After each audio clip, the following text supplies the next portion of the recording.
Hey guys, Brad Tillery here with BCS Fitness TV. I'm here at Inspire Physical Therapy with my buddy Michael Perkins. He just opened up his new facility. It is amazing. It's right off Highway 6. Michael, tell us a little bit about this facility and kind of how it came to be. Well, thank you, Brad. You know, after practicing in Bryan College Station for 14 years, I was blessed. The Lord blessed me with an opportunity to open my own physical therapy practice.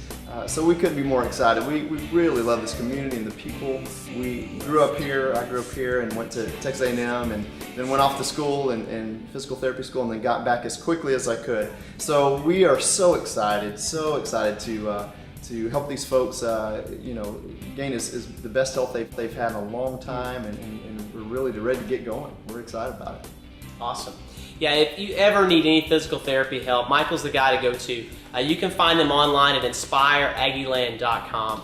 Michael, tell us, what folks that come in that have hamstring injuries, hamstring tightnesses, what types of things can we be doing to help these folks regain some hamstring health? Yeah, hamstring strains are so very, very common. We see it all the time in the physical therapy world. The problem is a lot of people sit at desk for 8 or 9 hours a day, and then they go out there, these weekend warriors, and they go out to the softball field and they play 3 or 4 games in a row. And so there's no wonder that their hamstrings are tight, they're pulling up lame, running to first base. And so we're really excited today to talk about a dynamic warm-up to get your hamstrings ready to perform. The reason the hamstrings are so important is because they attach to it's called your ischial tuberosity, way down deep in your bottom, on your pelvis. And because of that, they affect your low back health. You see this guy, out at the grocery store walking like this. The reason why is because his hamstrings are tight, which puts more strain on your low back. So the hamstrings affect the low back. The hamstrings affect the hip because they extend the hip.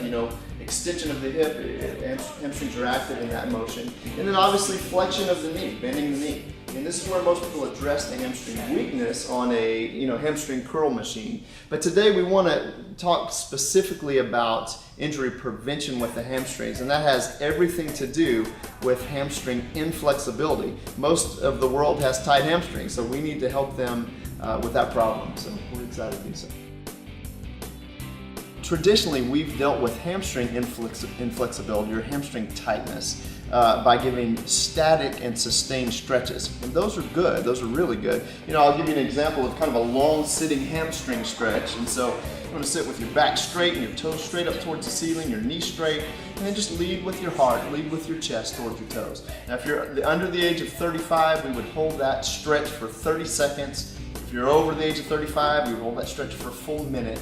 But that static sustained stretch has been good, but we need to remember to do that after our athletic activities, okay? When our muscles are nice and elastic and full of blood and warm. The studies show that if you do that sort of stretch before athletic performance, it will actually lengthen the muscle fibers, and then they can't contract as readily and as vigorously, and so it actually leads to more trouble and more chance to injure yourself. So today what we're going to talk about is a dynamic hamstring warm-up. And some of these movements that I'll do today, you'll see, if you go out to an A&M football game, they have a great strength and conditioning coach, and you'll see the athletes doing these types of movements, some of these very movements, in fact, before the football games. So I'm just going to show you 4 types of movements, and you would do these over the course of about 10 yards, okay? So maybe 5 yards there and 5 yards back. You can go farther, but at least about 10 yards, okay?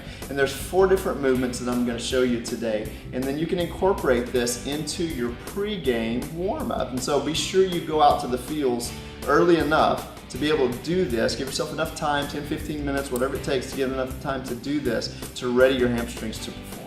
Dynamic motion, so we're covering ground here. So we're covering, we'll say 10 yards, 5 yards there, 5 yards back. Okay, so the first movement is just take a step, pull knee to chest, quick knee to chest, okay?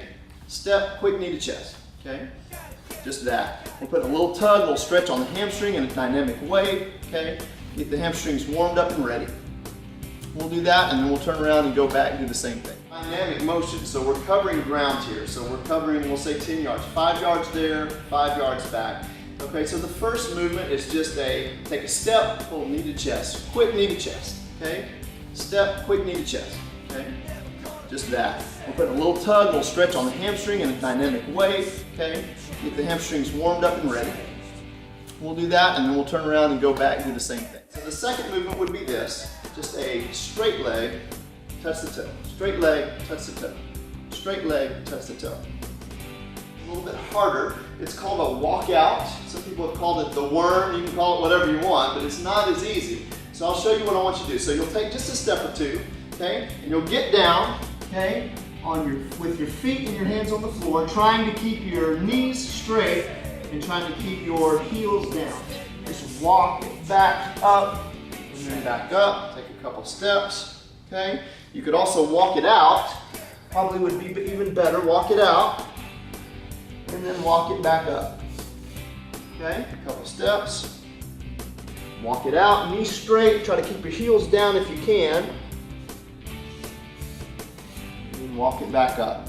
Over the course of about 5 yards and then back 5 yards. Fourth movement, the last movement is a lunge. You know, in the therapy world, and I know Brad agrees with me, we really enjoy lunges because it's a synergistic movement, meaning you pull in a lot of large muscle groups together to accomplish a task. And so we need to remember just a couple things about a correct lunge. If you're going to lunge, you want your hip over your knee, over your second toe. You want to lunge out far enough to be able to look over your knee and see the tip of your toe. You want your back to stay erect. You're just going to do a lunge this way. Now this is a walking lunge, but because this is a hamstring dynamic warm-up, we're just going to throw a little twist into it. So you're going to step out, lunge down, then come back up straight with your knee. Point your toe towards the ceiling and just sweep it out, okay? So lunge out, kiss your knee to the floor, opposite knee to the floor, knee straight, toe up, sweep it out, okay? Step, easy down, knee straight, toes towards the ceiling, sweep it out. And you do all those 4 motions back and forth over the course of about 10 yards. Type of movement that would give you at least just a ballpark of how flexible your hamstrings are would be this movement, just with your feet shoulder width apart. I want your knees straight, and I want you to bend down and touch your toes, and then back up if you can. Now you may stop here, you may go all the way to the floor, you may put your palms on the floor. But I want you to do these motions that I've just taught you. Before you do them, I want you to try this quick little scream to see how tight your hamstrings are, and then I want you to do it afterwards. I think you may be surprised by how much better you do. So I'm thankful to partner with Brad. This is Michael Perkins from Inspire Physical Therapy. We hope to make you as healthy as you can be for as long as you can be that way. Thank you.